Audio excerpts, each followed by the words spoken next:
And I believe that God allows this when your children get in about, I don't know, junior, senior in high school, because He knows that you're grieving, because they're going to leave. And He knows that you're going to take to the bed over it. So their junior and senior year, something happens. And they change on you. And they get to be the meanest people you've ever been around. So by the time they're ready to leave, you kick their crap out onto the curb. Her junior year, this started, okay, the very breath that I breathed out of my nostrils made her so angry.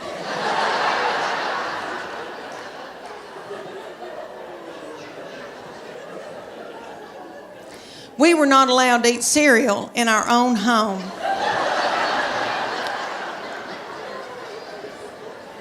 Because she couldn't stand to hear us chew.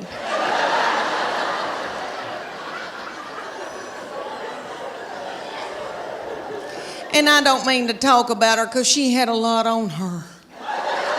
She had a lot on her, like she had to empty the dishwasher. And that's a lot, you know. I'll give you all an example. Okay, at the University of Tennessee in her sorority, these girls will come home, you know, and I'll cook for them and do, and I'm tickled.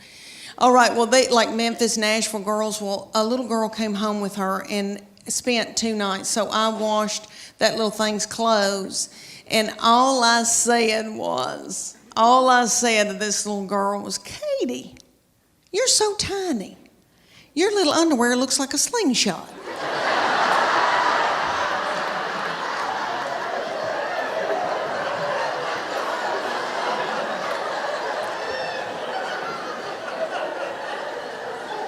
That little girl thought it was funny, and my baby went.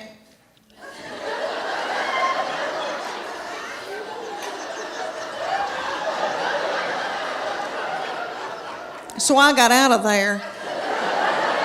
So when that little girl left, I came back in, I went, what's wrong with me saying that her little panties look like a slingshot?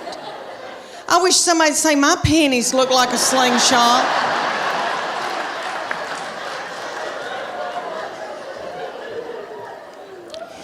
My panties look like... Have y'all ever seen Mel Gibson in Braveheart?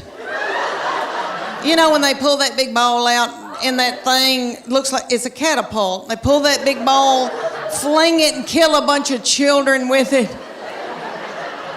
That's what my panties look like. Do y'all know who owns Victoria's Secret? I used to buy my panties at Victoria's Secret, but they started cutting me in two. All right. Do y'all know seriously, do y'all know who owns it? Satan. Okay, so there's 2 things on this earth that make him happy. A clean house and sex. Oh, lucky me. He said, well, if you don't start taking care of my needs, I guess I'm going to have to get a girlfriend. I said, oh, dear Lord, say it's not so.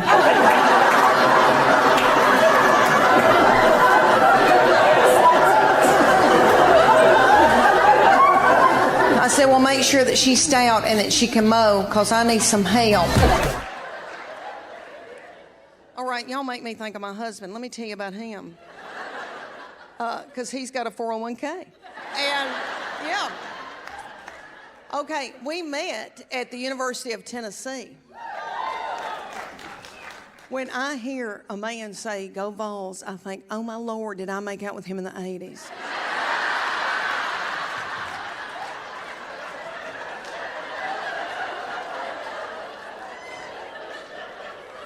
I did horrible things in the 80s. But my husband and I met, and I was so cute. And I was little, I had on little britches, and my thyroid was functioning, and I felt good.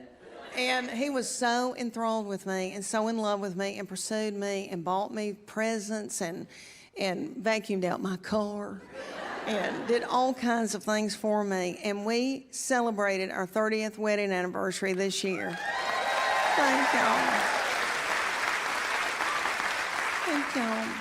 And now I truly believe he would not pull me out of a burning vehicle.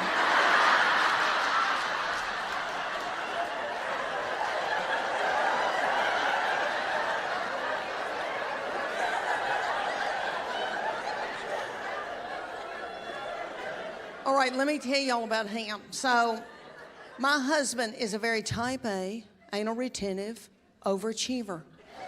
And everything has had to be perfect all of his life. And he has made perfect grades, and he's done everything perfect and everything right. And he's very competitive. He will rip your throat out. We've tried to play cards socially with other couples, and I don't listen and pay attention and play a, funky card, and then he cusses me, and I'm like, I was just gonna drink a Diet Coke and fellowship. That's what I'm doing. He ran the Burger King when he was 15 years old in Morristown, Tennessee. They gave him a key. He played football on Friday night, and then we get up and make biscuits starting at 4 in the morning at the Burger King, honey. That's how anal retentive. And so then what did he do? He married me.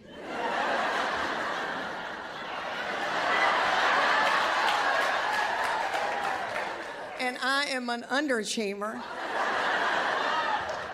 And I haven't done much right. And, but I'm fun.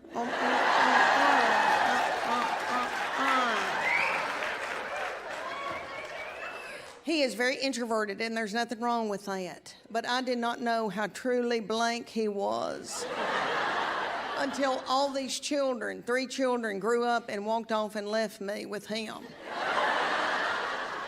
He does not chat. He does not chat.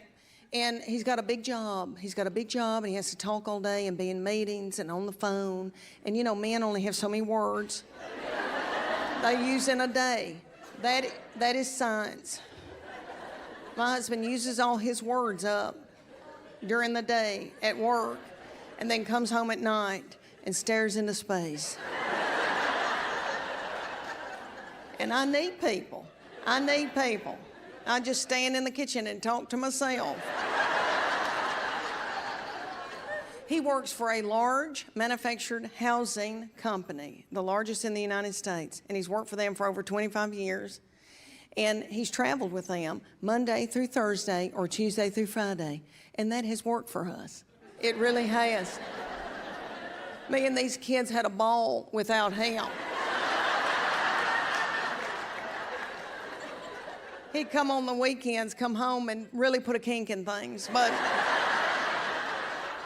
So during this old pandemic, he could not travel. I know, he had to make an office in our home. And he would come out every morning and give me this huge list of things that he thought I should be doing. Hard things.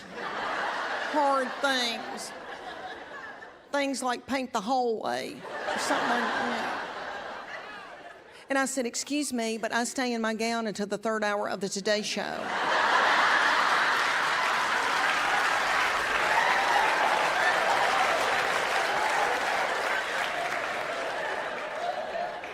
I said, you don't know me, do you?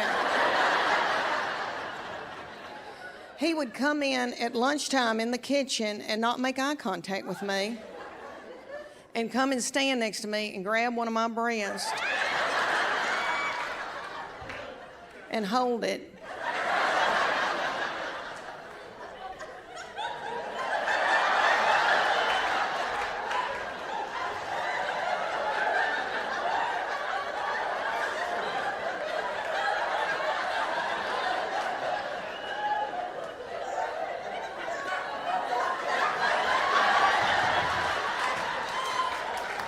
And he'd say, what's for lunch?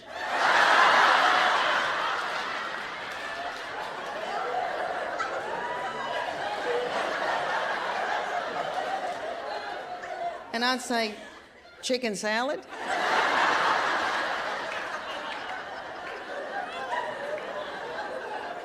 No, I love him. I love him. I just don't want to be with him.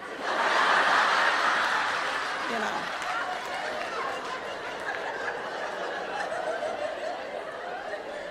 No, he has been a wonderful provider, and he's worked like a dog for us and done without so that we could have. But all that money going out and taking care of a family all those years, that's hard on a man. It's hard on a man. It's made him a real butthole.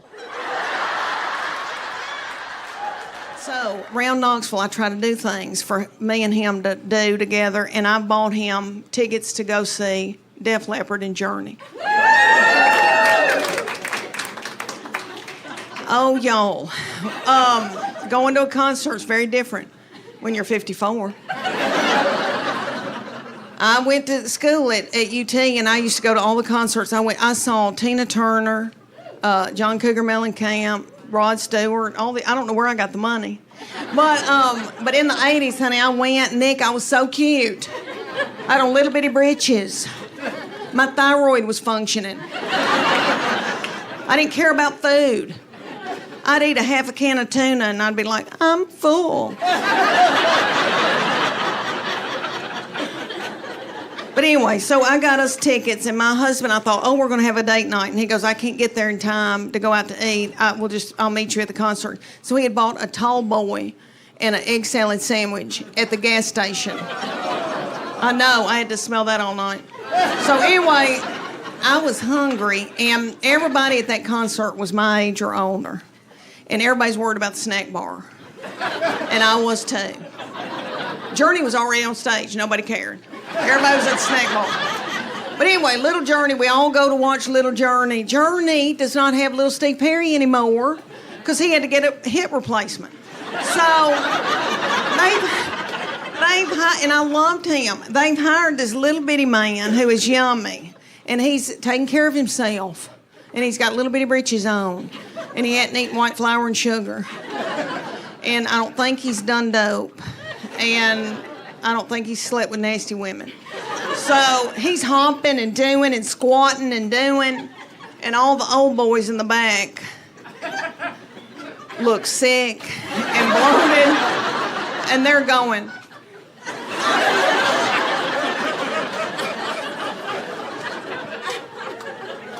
But anyway, they were good, and we watched them. Then little Def Leppard came out. Have y'all seen Def Leppard? Still could sing like nobody's business. But that little man came out. Oh, that little man came out. And his little hair was down to here, and you could see through it. And I took one look at him, and I thought, thyroid. Because I've got it too. My hair's thinning too. And that little bitty thing's legs were that big. I've never seen legs that tiny on a man. Frail. And he propped it up on a little... And he'd do... And then I noticed there was a hump right here, and I thought, what is that hump? Oh, hernia. He's got a hernia. And I know because I've had one, and he hadn't had time to get a mesh put in it. I've got a mesh. Anyway, he started singing, Put Some Sugar on It. And my very quiet, introverted husband stood up and then sat back down. We had a ball. They were wonderful. And then we walked out of Thompson Bowling Arena, and everybody was walking like this. Because everybody's got plantar fasciitis. I've had it. Yeah. Inflammation in our feet. Y'all know what causes that? White flour and sugar. My husband does not spend money and does not believe in anybody being comfortable. Really. He does not believe in luxury. He believes in suffering. And this is one thing that he strongly believes in. He believes in all of our family driving cars until the wheels fall off in the interstate. He finds joy having to come get somebody. All my children have driven old cars that look like they're about to fall apart. This is what he does for me. He'll buy me a car about a year old, pay cash for it, and then make me drive it the rest of my life. I put my foot down last year because I was driving a 2009 white Honda Pilot. If you don't know what that model looks like, it looks like I was delivering Lay's potato chips.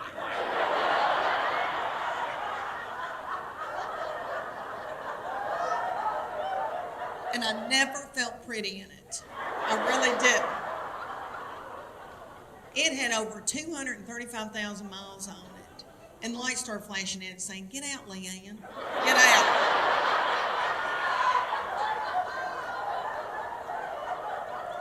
He drives a 2007 Tahoe, and the T and the A are missing.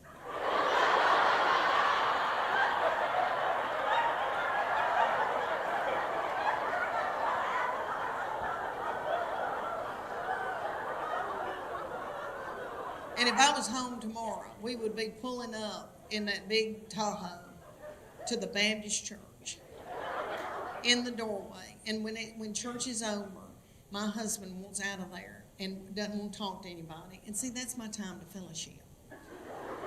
And he drives that big old Tahoe up to the front door of the Baptist church and goes,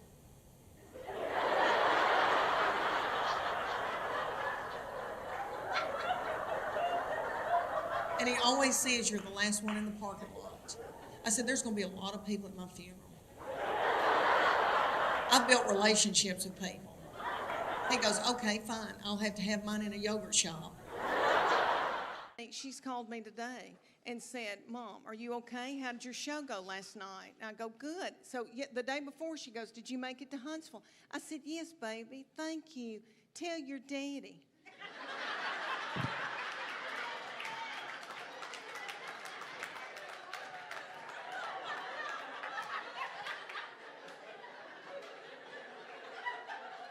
Curtis, he was so in love with me, honey. Stalked me, bought me presents, did all that. We will be married 29 years. Thank you. Thank you. Thank you. I truly believe that he would not pull me out of a burning vehicle.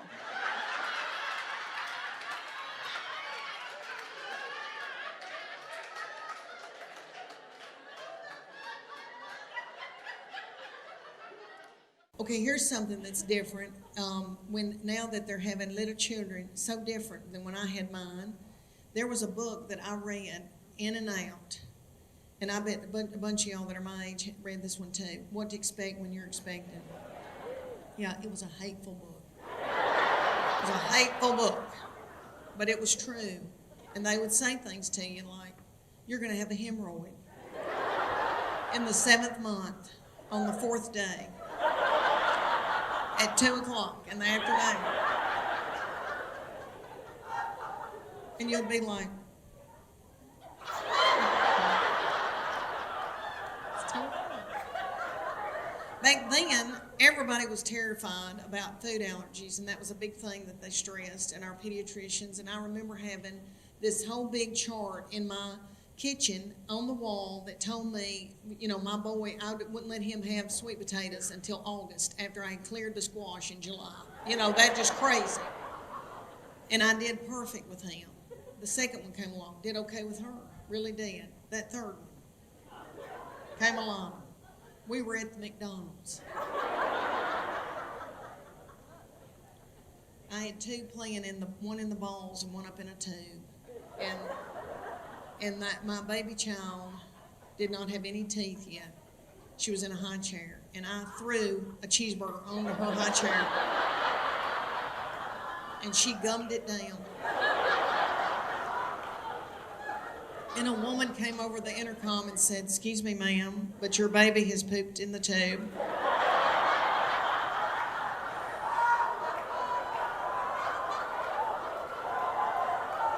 So then I would have to go up in the tube, get my baby, pull my baby down through the tube. Do y'all remember playing in the balls? My children loved the balls.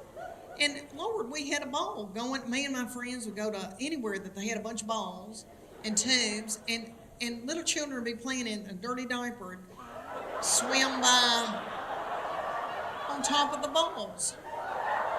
And then like a chicken nugget, they're going through. You think about all this with COVID. There's no way they'd let any of that happen. Good night. You think of Chuck E. Cheese? That was a free-for-all. I loved it. Okay. Let me tell y'all this. Baby food has changed, and I didn't know this. When I was having my babies, you had little baby food jars. They've still got maybe 2 of those on the grocery store thing. Now it's in pouches. Everything's in pouches, and I don't think they're worried about food allergies. My grandbaby had a pouch that had turmeric, cashews, and squash in it, all squished together. And now they don't feed babies with spoons. They just squirt that pouch in their mouth.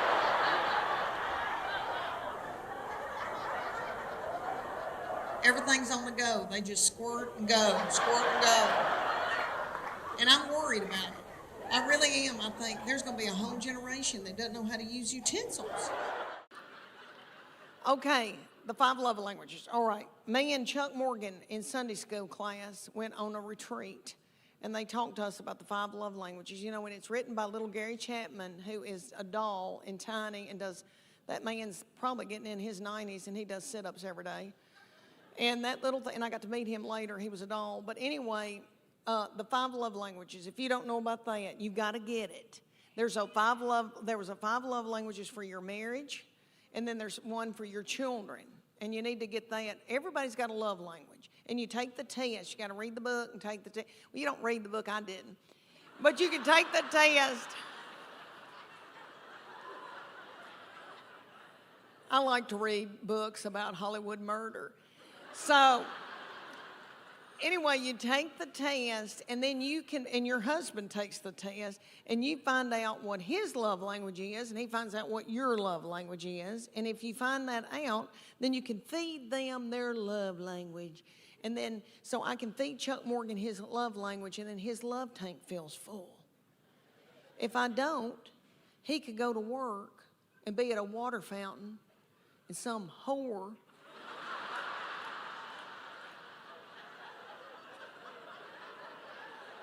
comes up to him and starts feeding him his love language, and then he feels a tingle,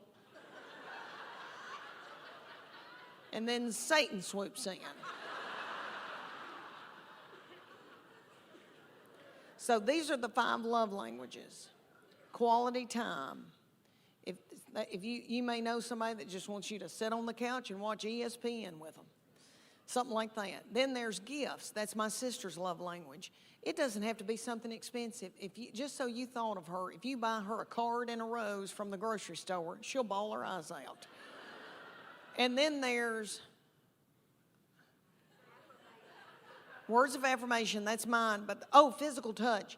Physical touch, which I know every woman in here is like, that's my husband.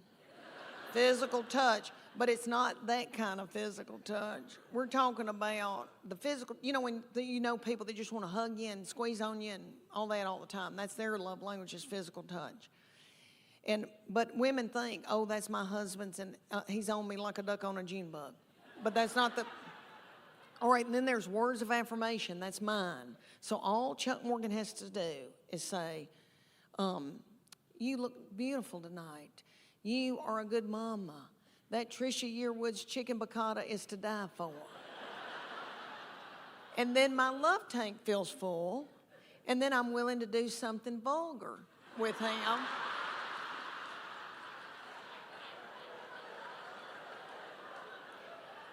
And then he gives me money to get my hair highlighted.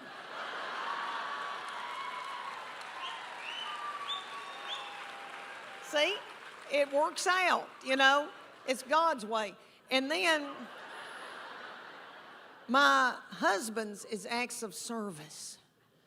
So for him to feel loved, I have to go in the garage and build a set of shelves.